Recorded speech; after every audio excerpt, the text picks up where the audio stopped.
Hey Braves, Miss Wiggins here. Just wanted to pop in and say hi. We definitely all hope that you are staying safe and staying healthy and staying at home. And while you're at home, one of the things that you should be continuing to do is to read. You still have access to Mion and AR during this time, so a great opportunity for you to accumulate as many points as possible.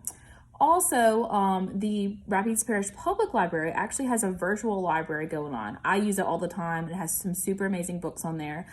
So the information for that is on this video. So you can create a virtual library card and download books to any device that you have, which I think is awesome during this time. I've definitely been reading a lot, and I hope that you're seizing this opportunity to do so as well.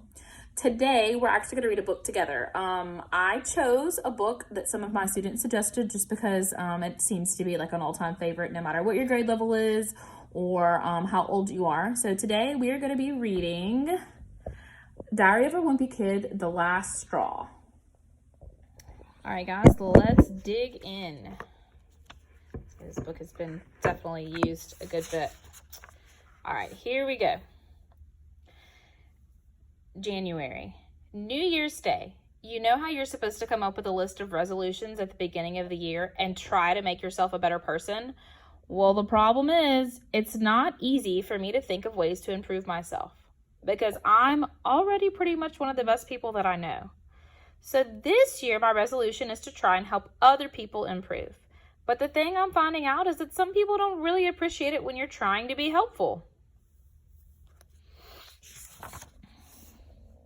One thing I noticed right off the bat is that the people in my family are doing a lousy job sticking to their New Year's resolutions.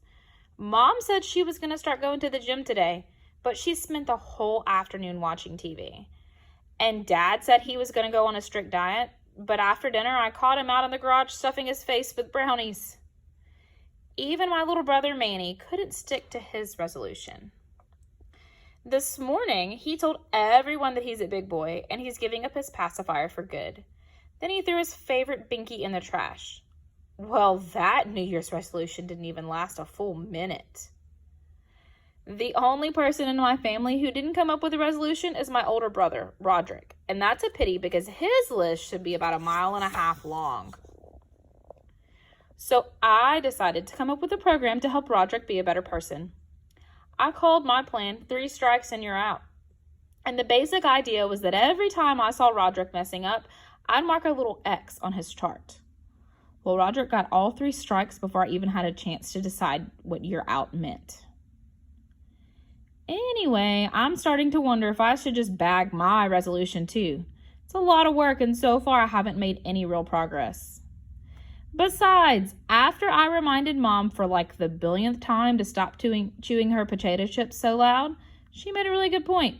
She said, "Everyone can't be as perfect as you, Gregory." And from what I've seen so far, I think she's right. Thursday. Dad is giving this diet thing another try, and that's bad news for me. He's gone about 3 days without eating any chocolate, and he's been super cranky. The other day, after Dad woke me up and told me to get ready for school, I accidentally fell back asleep. Believe me, that is the last time I'll make that mistake. Part of the problem is that Dad always wakes me up before Mom's out of the shower, so I know that I still have like 10 more minutes before I need to get out of bed for real. Yesterday, I came up with a pretty good way to get some extra sleep time without making Dad mad. After he woke me up, I took all of my blankets down the hall with me and waited outside the bathroom for my turn in the shower. Then I lay down right on top of the heater vent. And when the furnace was blowing, the experience was even better than being in bed.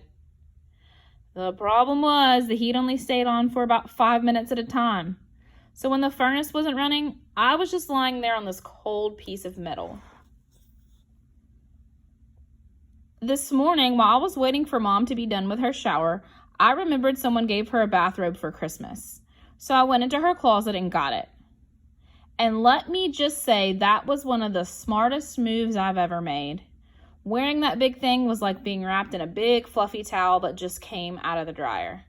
In fact, I liked it so much, I even wore it after my shower. I think Dad might have been jealous he didn't come up with the robe idea first, because when I came to the kitchen table, he seemed extra grumpy. I tell you, women have the right idea with this bathrobe thing. Now I'm wondering what else I'm missing out on. I just wish I had asked for my own bathrobe for Christmas, because I'm sure Mom is going to make me give hers back. I struck out on gifts again this year. I knew I was in for a rough day when I came downstairs on Christmas morning and the only presents in my stocking were a stick of deodorant and a travel dictionary. I guess once you're in middle school, grown-ups decide that you're too old for toys or anything that's actually fun. But then they still expect you to be all excited when you open the lame gifts they get you. It'll help you get a jump start on algebra. Most of my gifts this year were books or clothes.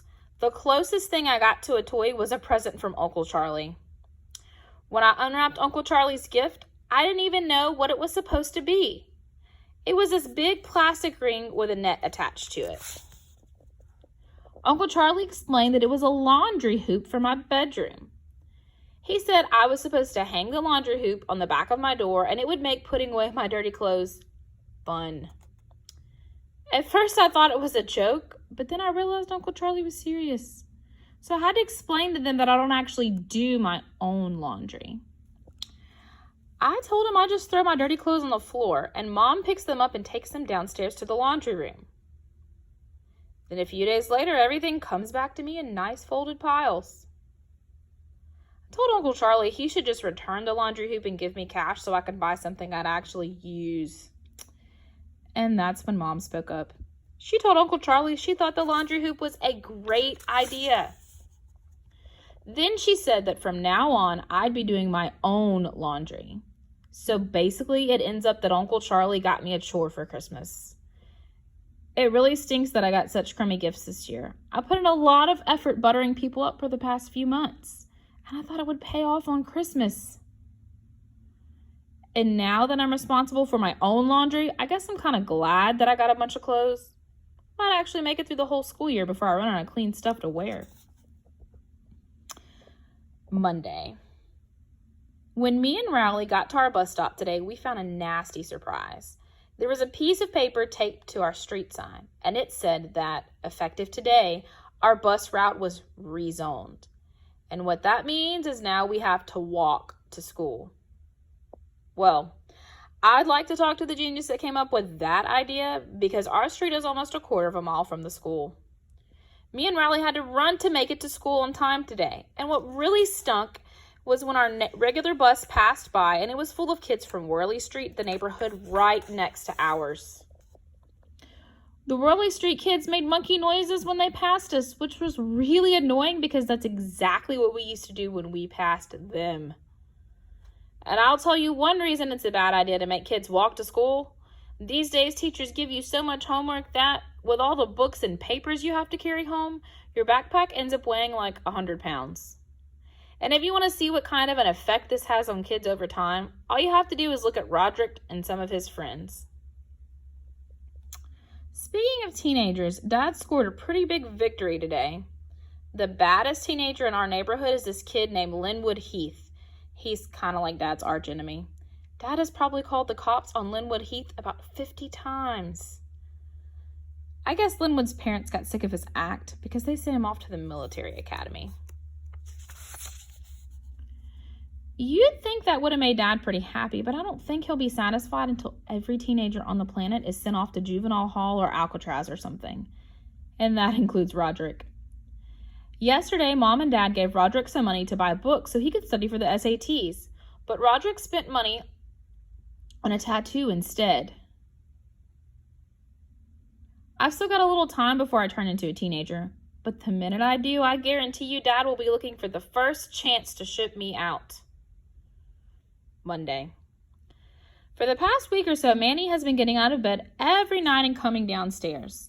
And instead of putting him right back to bed, Mom lets him sit with us and watch TV. It's really not fair because when Manny is with us, I'm not allowed to watch any of the shows I like. And all I can say is, when I was a kid, there wasn't any of this getting out of bed stuff. I did it once or twice, but Dad put a stop to it real quick.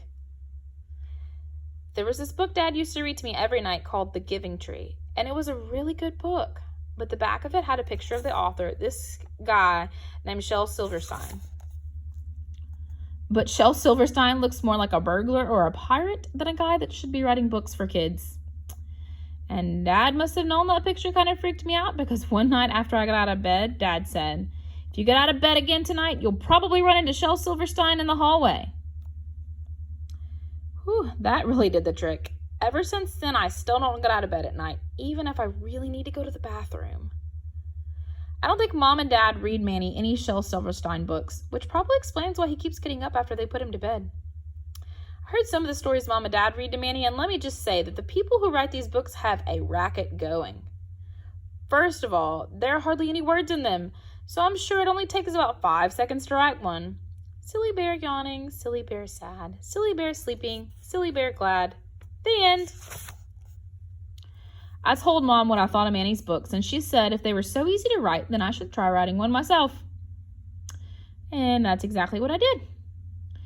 Trust me, it wasn't hard either. All you have to do is make up a character with a snappy name and then make sure the character learns a lesson at the end of the book. Now all I need to do is mail this thing off to a publisher and wait for the money to start really rolling in. Why is that, Mr. Sharp? Once upon a time, there was this man named Mr. Sharp, I can never say that, who thought all these crazy thoughts. And one day, Mr. Sharp, there we go, took a ride in his car. Here I go. But then, Mr. Sharp, you would have drowned, but luckily, Tubbock here was sitting on an iceberg and he saved your life. Before I said that polar bears are some useless animals, but now I can see that not every polar bear is so useless after all. You see what I mean? The only thing I noticed after I finished my book was that I forgot to make it rhyme. The publisher's going to have to pay me extra if they want that. All right, guys, I hope that you enjoyed our book. Miss Burlew will be picking up with the next little chunk of this book. Again, one of my favorites and my students' favorites. We hope that you're reading. Be sure to let us know in the comments what you're reading. Bye.